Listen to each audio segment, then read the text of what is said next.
Hey everybody, I don't know about you, but as you've watched out over the world, the war in Russia and Ukraine is not just isolated to Eastern Europe. It's spread all over the world, and you can see it in market instabilities. You can see it here. People who do not think that that war is affecting you, all you got to do is look at gas prices. You look at your food prices. You see the global change that has happened.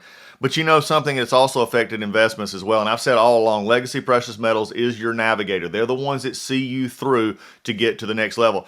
The good news about this is even with market volatility, market instability, you've got options. And gold prices are rising as investors turn to gold. And gold presents a hedge against this inflation and that protects you against the weakening dollar, which we are seeing.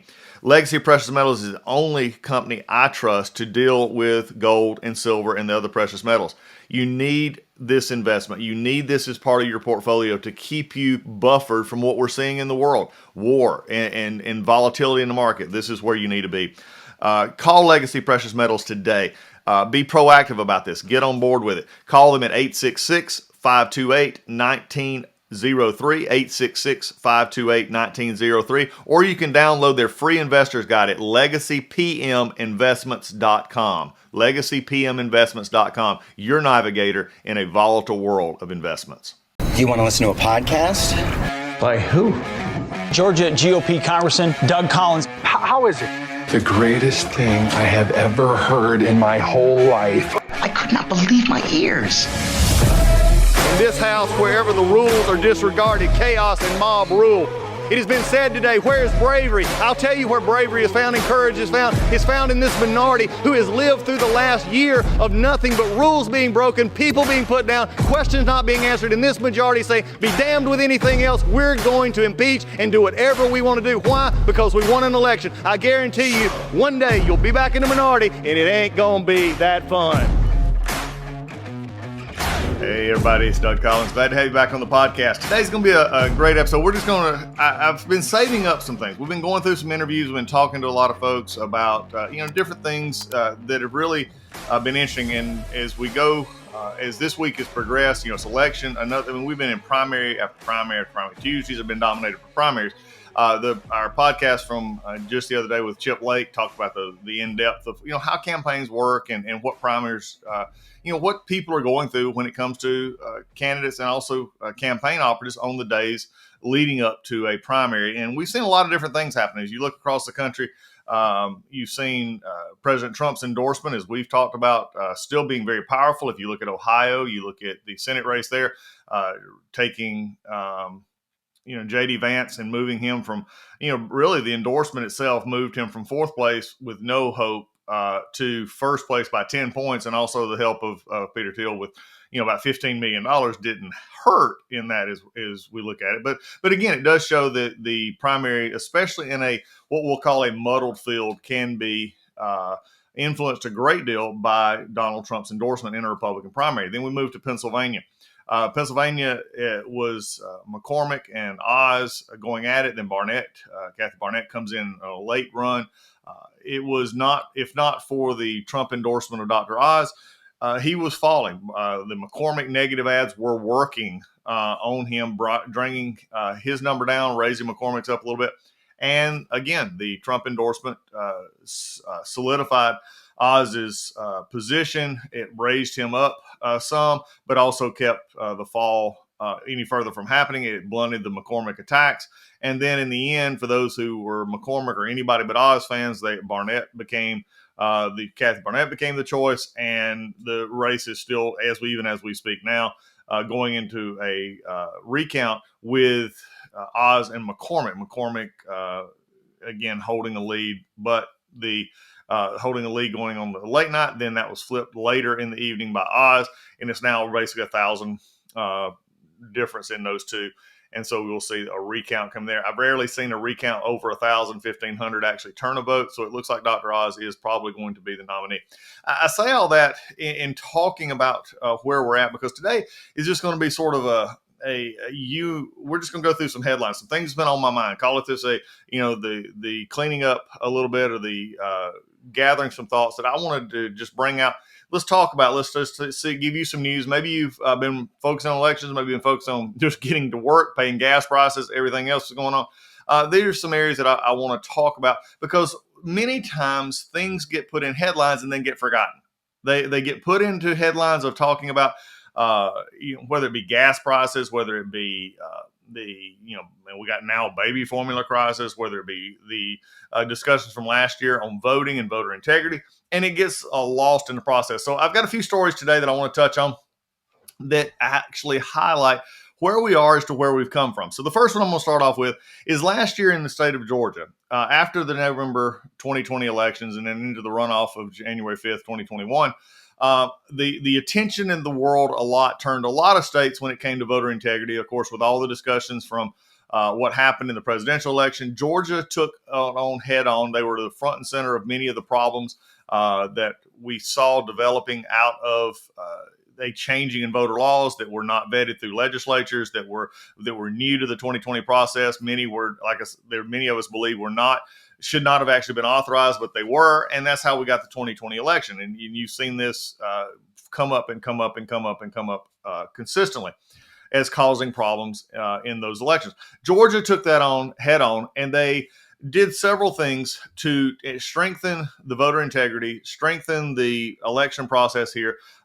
There's still, now one thing that was interesting is they made drop boxes, put them in the code now, so they're actually available, but they have to be inside an early voting place, and they can only be accessed during regular early voting hours. So there's no more of this dropping off ballots whenever you feel like it. This is the whole essence of Dinesh D'Souza's 2,000 Mules, and we saw the problems that developed there. So they're now inside. They also strengthened verification. They expanded some early voting days, although they were accused of not doing that. They took away what was already basically in law, but just codified even more, that you can't give out food and water and things like that to people in the line. It doesn't mean that food and water can't be made available to the folks. It just says if you are there, and what was happening in Georgia is partisan individuals were giving out these to people, this food and drink and other things in the line where campaigning is not allowed. This simply codified it to say, look, you can't do this, and water and whatever can be made available as long as you're 150 feet away from the line. You can't just get into the line. That was what was happening. Again, all this seems common sense until the liberal media gets a hold of it, and then the corporate world gets a hold of it. And everybody's running last spring, if you remember, from all of the events of the election, January 6th, everything else. They just wanted to run as far away as they could from and the woke media was just all over this story. They were claiming, even the president of the United States, vice president, others, called the Georgia law Jim Crow 2.0. Now, to me, it should be very offensive to African Americans in particular, and others who had to actually live through Jim Crow laws in which the discrimination was real, the torment on those communities were real in many parts of this country in the South. And to bring that and to envision that back up into a bill that, number one, did not restrict people from voting, did not take away access from voting from anyone, actually strengthened the integrity of the vote of the citizen who should be there, but also provided more days to vote, was just simply a very much of a hyperbolic utterance that just kept building, and it actually was being egged on by other Democrat politicians, number one of which Stacey Abrams, Raphael Warnock, both who are on the ballot this year. I bring all of this up to talk about this one issue for the start of this show today, is because when this was first discussed, it was discussed as it's going to be terrible in Georgia, your voter suppression, voter attack, you name it. We were accused of everything. Now, when the corporate world got into it, we lost the Major League Baseball's All-Star Series. Now, I will say, for those of us here in Georgia, we'll take the World Series title over the Major League Baseball All-Star game. Just saying, from a Braves fan. But it did cost Georgia over $100 million. It cost actual small business owners over $100 million in the Cobb County, Atlanta area, because the woke mob of the cultural elites decided that they would not read the Georgia bill. They would not read what actually happened in that bill. They would not compare it to states like Delaware, who have a far more restrictive early voting procedure and voting procedure than the state of Georgia. But that didn't matter. It didn't fit the narrative. So when you let's as we talk about here on the Doug Collins podcast, let's fit the narrative. The narrative was, we're going to show Georgia is against people voting. They're backwards. They're Jim Crow. Anything they want to do, and the media picked up on it. When the media picked up on it, guess who else picked up on it? Corporate America. So Stacey Abrams, Raphael Warnock, and all these other politicians who were calling for reprisals, basically, if you would, and highlighting how terrible they thought this law was. Then you started having corporations get behind it, which then pressured Major League Baseball to remove the All-Star game.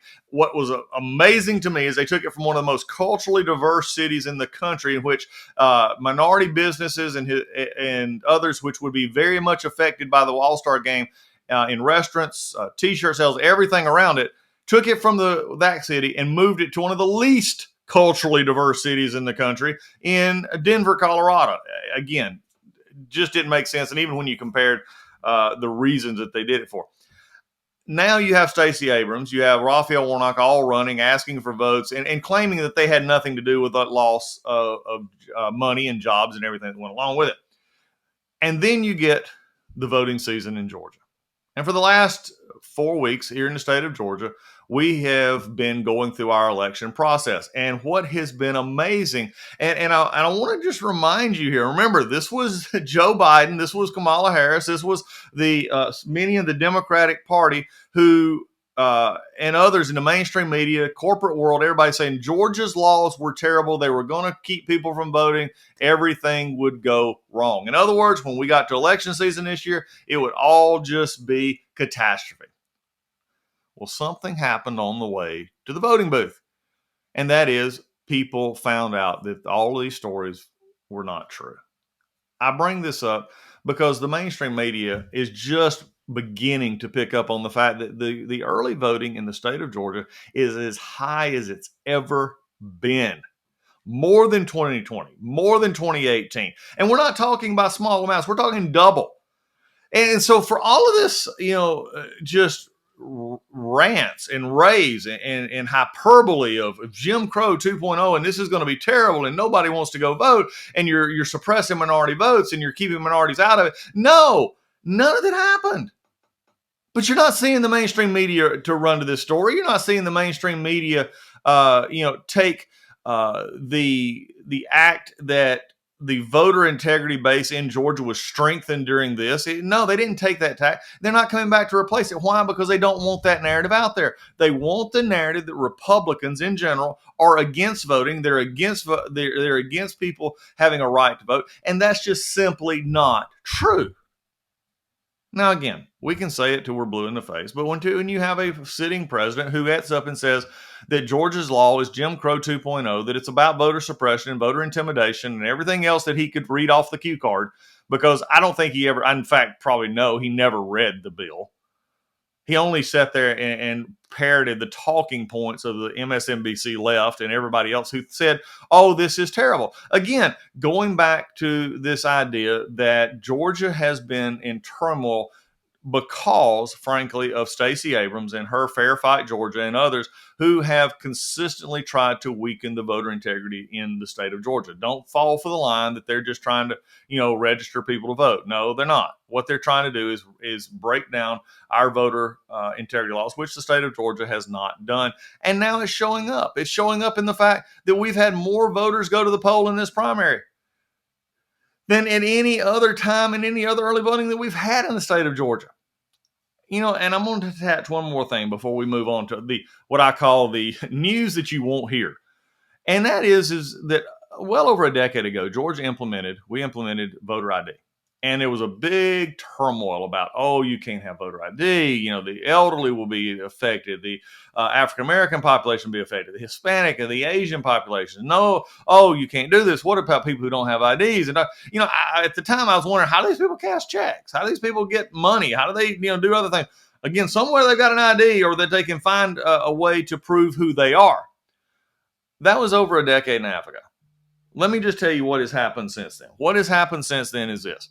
Is that for all of those people who said this was going to be a problem in suppressing the votes. Now, we just discussed that we're at our highest early vote turnout that we've ever had. But I'm going to tell you an even deeper statistic that you need to hear. And that is for those very same people who said that we should not do voter ID because it's offensive or it'll suppress votes, whatever. Here's the facts: since 2014, African American male, African American female, Hispanic male, Hispanic female have all risen double digits in participation.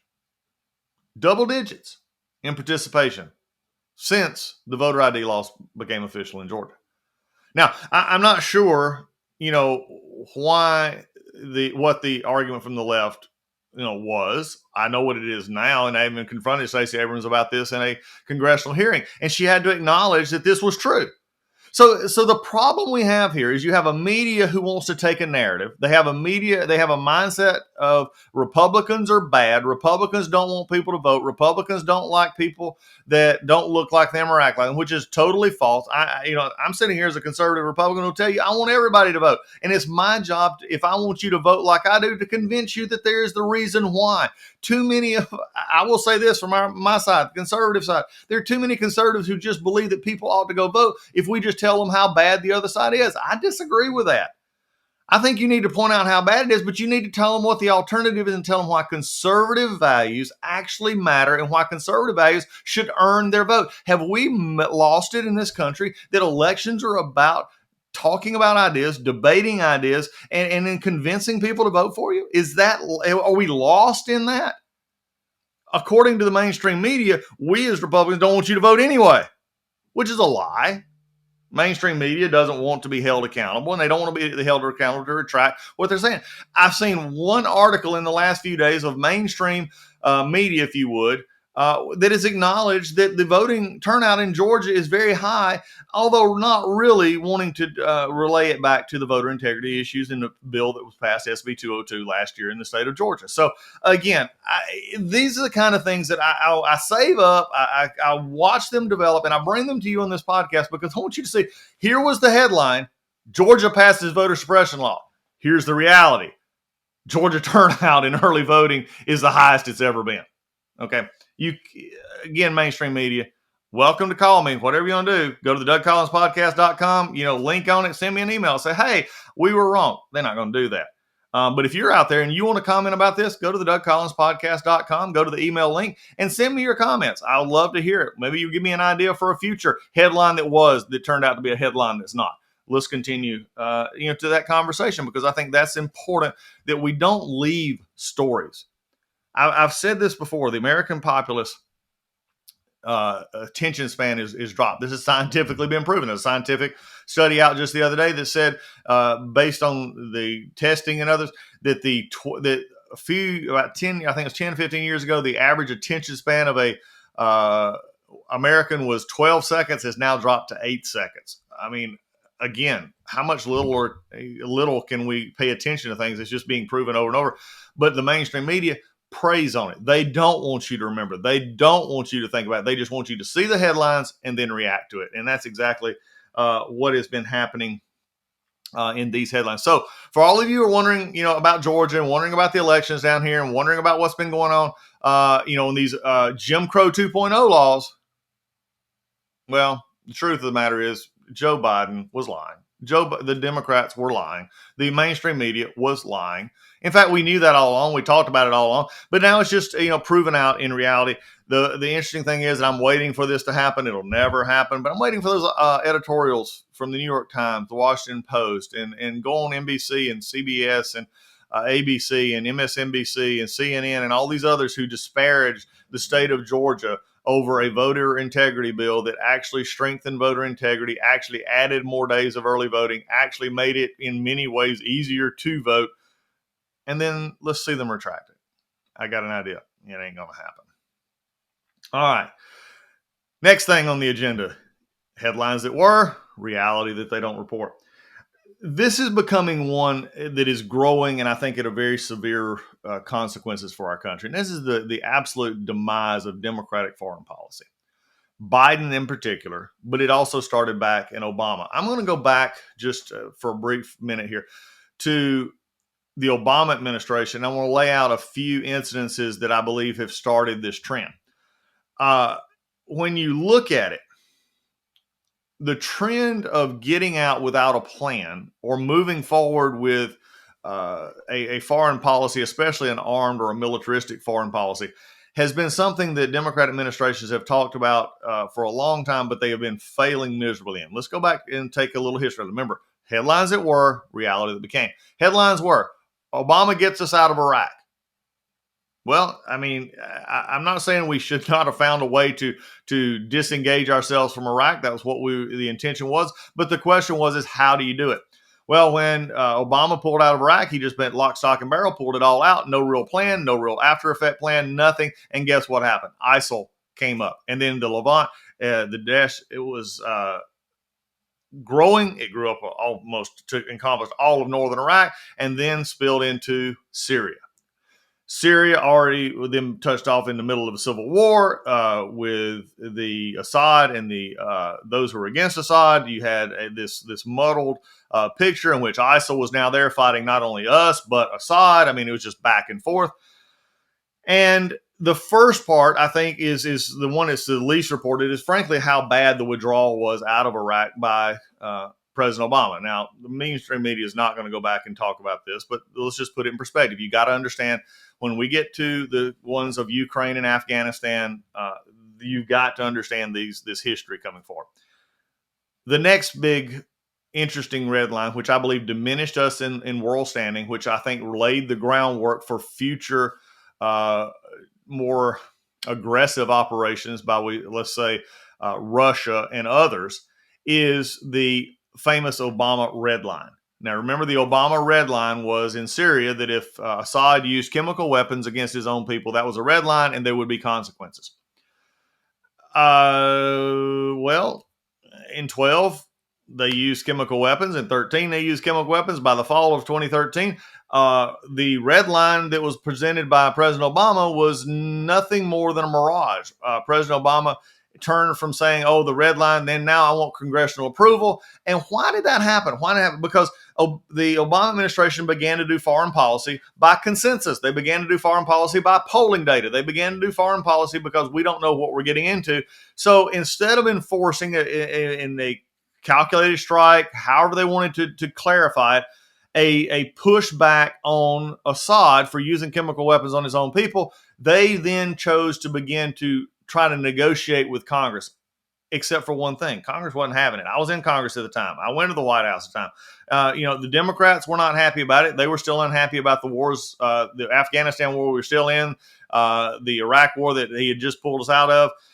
You had Republicans who had, frankly, no use for the Obama administration and was not, willing to step in, although many felt that something needed to be done in a very strategic, very precise way against Assad for using chemical weapons in that way, was not going to happen. So it's interesting that Obama administration, who could not find the wherewithal to do something on their own, decided to then go lobby Congress. And then when the lobby effort of Congress failed, they found and tried to blame Congress, and others saying, well, we can't get consensus, we're not going to do anything. And so they just waited it out. Now, a couple of stories about that, and it fits well into what we're seeing in the Afghanistan and Ukraine situation.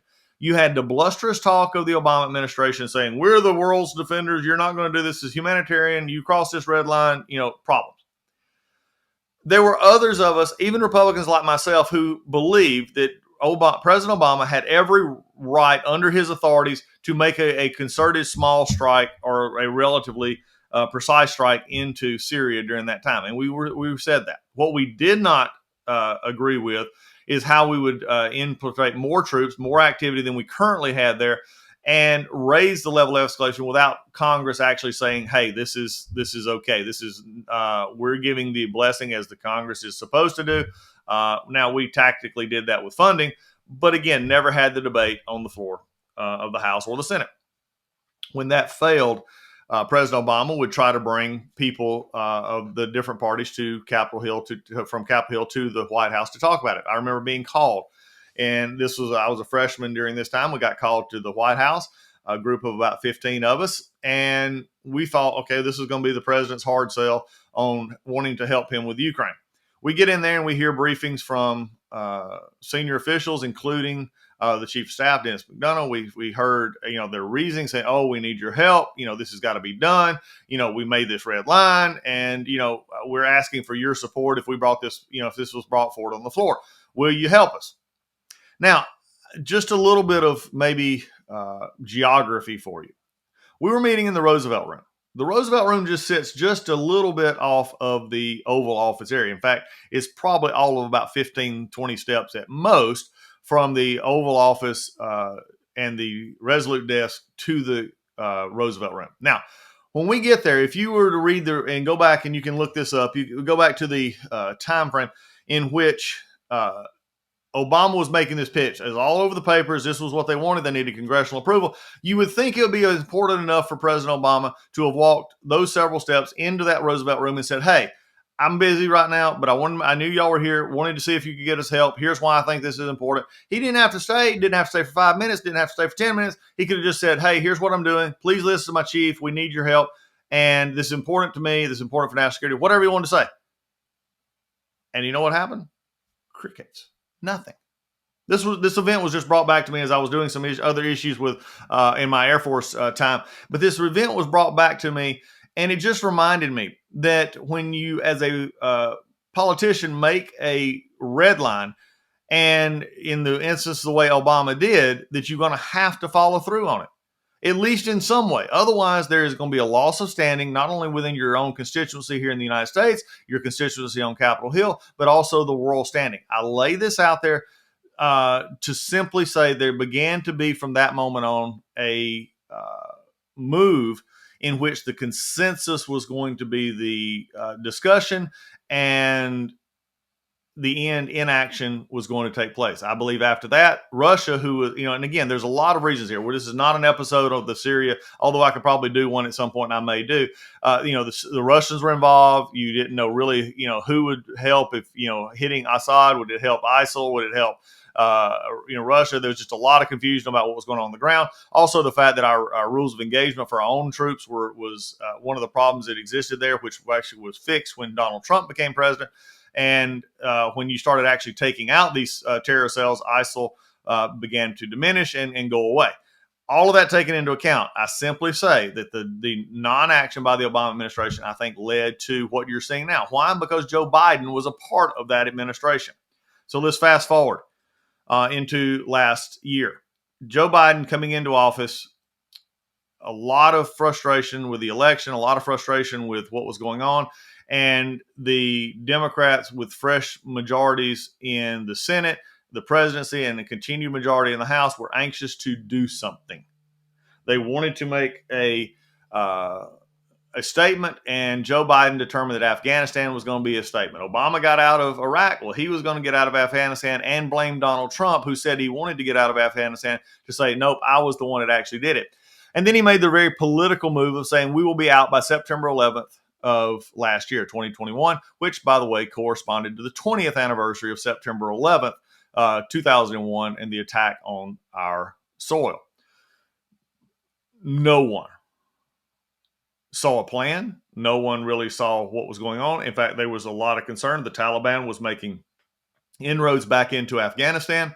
Our minimal troops that were there were able to hold the civility together with no loss of life. I believe it was in the previous 18 months before August of 2021, when we lost 13 of our troops. This is where the problem is. The discussion that began in the media trumpeted as Biden getting us out of Afghanistan gave no attention to the discussions that were internal and the discussions that did not happen when they discovered that and was told that this is not a good move. The Afghanistans, that we had been training, the equipment that we laid had been there, were going to disappear. Why? Because the Afghanistan army and Afghanistan nation was not able to keep it together. The Taliban was kept at bay simply because us and some other coalition countries were still there in minimal numbers, not conducting combat operations. But instead, we had to get out. Why? Because it's a political thing. First year of your presidency, you're going to make a statement. We're going to get out by September 11th, 2021. 20 years in, we're the ones that got us out. And in July of August of last year, we saw the absolute debacle that was the Afghanistan withdrawal, which I believe is the beginning of the just complete abysmal polling of Biden administration that we have seen that has now landed them in the mid to high 30s at best in standing. Why? Because they embarrassed America. Why? Because they embarrassed us on the world stage. They embarrassed us with sending our troops, and we lost troops in a mission that even military people were saying this does not make sense. The calculated risk that the Taliban would come back, the information was just wrong. We started seeing it immediately. We should have stopped, and we didn't. So what happened? By the time we could get our personnel out there, and by the time we packed C-17s with refugees, some of which had never been vetted, some of which bumped those that had helped us off. I mean, we left those that we promised to help there. Afghans who helped us, we promised that we would take them. When we left them there. It was a total retreat. The Taliban took over. The Taliban, in fact, was in control as we were leaving. Now, many of us at that point in time said, the headline was, we're getting out of this 20-year war, and Biden did it and everything. And then he just completely botched the outcome here. And at the time, many of us were talking about this fact that we believed that this was the Taliban had already taken over. We already started seeing them, enforcing and going after those who were against them and going after those who had fought against them. We saw it as early as August of last year while we were finishing getting out. And the story in the media was, well, the Taliban had changed. This is a different grouping of Taliban. You saw these headlines and stories that they had pledged to be, I hate to use it, but it's sort of the way the kinder, gentler Taliban. It should have been the kinder, gentler terrorists, because that's what the Taliban are. They're just criminal terrorists. And now they were in control of a country. The Biden administration did not even have a plan, and think about it early on, to get the equipment out that they could get out during this time, or disable the equipment that was going to be falling into the hands of the Taliban. And it did. And we abandoned Balad Air Base. Again, total disaster. But what did the press talk about? The press talked about the fact that Joe Biden was getting us out of these wars. And then they began to say something ain't right. And for the first time, the press began to actually question what was happening when they saw the absolute debacle of the Afghanistan withdrawal. Now, I do want to bring up something that just came out in the media here recently, and that is that most of us said that by doing what we did in Afghanistan, we have simply allowed the Taliban to go back to pre-2001 levels, except this time they're better armed. Well, that is becoming true. It took them a little while to do it, but here's the things that we've already started seeing. News females who are on TV have to have their face covered. They also put out about a month ago that women were now to have their full face cover, the burqa style outfits, if they went out of the house. And that was only if they had to, and had to be back accompanied by a male of their own family. And if this was broken, the dress code was broken, the males were going to be subject to increasing punishment. We talked about, the advantage of the women and the girls who were actually being able to be educated, who were actually being in free society. Guess what? Now they've already implemented again that girls cannot get an education past 6th grade. This is what's happened in Afghanistan. This was what happens when you make a political statement without the proper understanding of the situation you're dealing with. And now there's been a lot of covering up in the past few months with the generals at the Pentagon saying, we told them this was going to happen. This was not a good idea. And then saying, well, no, we thought it would take a lot longer for the Taliban. The problem is, at the end of the day, you had no strategy, no dealing for dealing with what the Taliban were going to do. And now we see the results. Now, I bring all of this up to then bring us into Ukraine. Now, the world is horrified at what's going on in Ukraine. Putin's advancement in the Ukraine, and his discussions that, that this was to keep a buffer between him and NATO. All of this has been going on for a number of years. Russia had never made any doubts, but then they've taken the unprecedented wrong move to actually go in and take over land, similarly to the way they did in Crimea. And now they have landed themselves in well over a 2-month war that is not turning out very well for Russia. And the Ukrainians have rallied and, even in the midst of quote, winning, are being destroyed in many ways. The Biden response beforehand was sort of a hands-off. They in fact, at one point, remember Joe Biden was saying, well, we're not sure if we'll respond to a minor aggression. Well, what was a minor aggression? That was sort of like giving, Putin a green light to say, okay, I can take a half of the country. I just can't take the whole country. And then it is sort of downplayed. Even their own intelligence reports that were telling them, look, you don't put this many people, troops on the border, which Russia was doing, and it not end up in an invasion. Well, guess what? That intelligence was right. They invaded. What is concerning me now, and I laid out all of this with Syria, with Afghanistan, and the Obama administration tailing over to the Biden administration, is because now we are developing a situation, not at the point yet, in which the Biden administration has decided that we are going to use boots on the ground, or we are going to send troops. This is just out in the last little bit to defend the embassy. So we're going to send 1,000 or more just to defend the embassy and the surrounding areas there, and that's just come out in the last little bit. 101st Airborne has been activated publicly to go to Germany and to go to Europe in response to this. So again, moves happening that I don't think are being put together very well by the media, and definitely not being talked about by the Pentagon. But then the next step is that going to Congress and continuing to get money for Ukraine. Most of it, a lot of it goes to humanitarian aid, refugee assistance, but a lot of it going to direct military assistance to Ukraine. Now, Ukraine needs the help. They've done a good job. They've appealed to the world. But my question is how much is enough, and when does it end? We have given over $60 billion for Ukrainian assistance and military help. I have just an interesting statistic for you. Maybe you didn't know. Did you know that the whole budget for the Russian military is $69 billion? Okay. How much is enough? What's the end game? I think most Americans do not like what Russia has done and should be punished for what they have done. But now, besides it being the excuse for everything in the Biden administration, from high gas prices to inflation to everything else, which, by the way, all started many months before Putin invaded Ukraine, this is the situation we find ourselves in. We find ourselves in is, when is the next batch of aid going to be needed from Congress? How many billions of dollars are we going to continue to spend there with absolutely no insight? Where's the international pressure to put Ukraine and Russia at a table to make something to work this thing out? Where is the international pressure to say that this war has got to stop?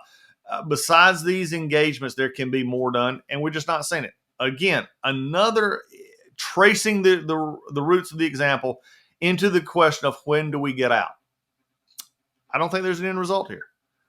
But I think you do need to realize that these things are not disrelated. They're not. They're just isolated incidents. And I believe, especially the Biden administration, from their experiences with the Iraq pullout, you can talk about the Libya military situation of taking out, which left a complete disaster that led to Benghazi and others. Then into the Syria red line, and then jumping forward into Afghanistan. You're seeing the pattern that is developing here of engagement without discussion, political moves without the political understanding the political ramifications, and that's what we're seeing. We're seeing this happen time and time again in these administrations, and people wonder why. Well, today, that's what I wanted to lay out. I wanted to lay out what the headline said, what the results were. In one sense, it was the elections in Georgia. They're terrible. They're racist. They're against anybody voting. Reality, highest voting turnout we've ever seen in the state of Georgia. Headlines over the past number of years under Democratic administration. We're getting out of these long wars. We're putting our best foreign policy forward. We're making decisions that strengthen us. Reality, they're making decisions such as the Syria red line. By not enforcing it, they're empowering Russia, China, Iran, and others. By the Iranian nuclear deal, which I didn't even go into here. Again, not saying that Iran is not going to have a nuclear weapon, just say it's going to take longer for them to get it, and we're paying them in the process. And then you come into Afghanistan, the absolute just debacle of a withdrawal in Afghanistan, and then the misread in many ways of the situation in Ukraine, and now back to we're spending money that we don't know when it all ends. Folks, there's a lot of things going on. One of the things my goal on this podcast do is to educate you, show you what was and what is. Because if you're not going to get this in a day-to-day mainstream cycle, you need to every once in a while take a deep breath, step back, and say, hey, how did we get here? Well, I'm glad you stopped into the Doug Collins podcast today. There's an example of two things that the headlines were and what the headlines reality is. And we've got to stay diligent in this stuff. Because if the elections go in the way we're hoping, from a conservative Republican standpoint, the House is going to flip, the Senate should flip, And then we're going to be into a stalemate going into 2024, in which we have got to say our conservative values matter, and here's how they matter. As I said earlier in this podcast, it is back to time in which we as conservatives go on the offense of saying why our values matter, why we have better ideas, and how they affect people, instead of just simply saying Biden bad, Democrats terrible, liberals awful. Those are not reasons for people who have no interest in politics to get up, go vote, and vote for Republicans who actually will help them have jobs, keep their families safe, have the government out of indoctrination and everything else that they're in. It's got to be made when Republicans and conservatives actually make their argument that these are why our ideas are better. We're going to keep doing it here on the Doug Collins podcast. I need your help. I need you to go where, if you're listening to this podcast, share it with somebody. Take 5 friends that you know and just share the podcast with them. I need your help as we grow this message. We can grow this conservative ideas. I need your help in growing it. Go to the DougCollinsPodcast.com. Sign up for our newsletter, the Collins Collective. Sign up for emails. We got some great stuff coming up in the new year. Want you to be a part of those as we go forward. But right now, what was the headline, what the reality actually is, that's what we talk about today. Thanks for being a part of the Doug Collins Podcast. Hey, everybody. I just want to talk about sleep. You know why I want to talk about sleep? It's because I just got out from underneath my MyPillow bed sheets and my pillow that I keep under my head every night, because I like to sleep on my side. I like to sleep on my back. I like to sleep, I move at night, and MyPillow is just the best thing that goes under my head. It keeps me getting restful sleep. The sheets are amazing. It's just what you need. Everybody understands you need 7 hours of sleep. Why not sleep in some of the best products out there?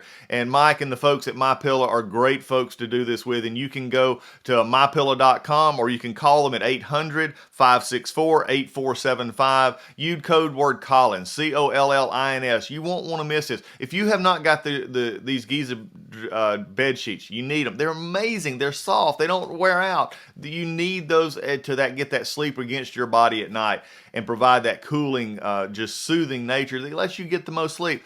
But they're not just about bed sheets and pillows. They also have the My Slippers. Amazing. I've talked to you about it before. I don't wear slippers, but I do wear My Slippers. They're amazingly comfortable. You can wear them outside. You can wear them inside. Great products. You've got towels. You've got all kinds of stuff. Go to mypillow.com. It's spring cleaning time. It's springtime to get out there and try and buy new things. Replace some of your old stuff. You'll want to replace your towels. Get some other products for your bedroom. All at mypillow.com. mypillow.com, or call 800-564-8475. Use the promo code Collins, Collins, when you check out. I guarantee you will be satisfied.